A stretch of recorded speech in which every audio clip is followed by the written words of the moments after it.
23 जून पर्यंत राज्यामध्ये भाग बदलत बदलत पाऊस पडणार। आज या तालुक्यात पडणार, उद्या दुसऱ्या तालुक्यात, परत त्या तालुक्यात, म्हणजे एक दिवस आड पाऊस येणार आहे म्हणून हा अंदाज लक्षात घ्यायचा।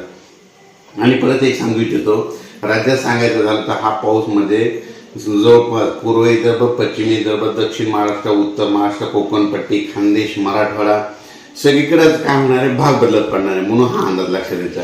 एकंदरीत परिस्थिती बघितली तर राज्यामध्ये काय झालं, पाऊस सुरू आहे पण सर्वदूरचा पाऊस नाही। पण सर्व शेतकऱ्याला सांगू इच्छितो, हा पाऊस सर्वदूर पडणारा नाही, भाग बदलत पडणार आहे। आज या तालुक्यावर पडेल, आज या गावावर पडेल तर उद्या दुसऱ्या गावावर पडेल म्हणून हे अंदाज लक्षात घ्यायचा।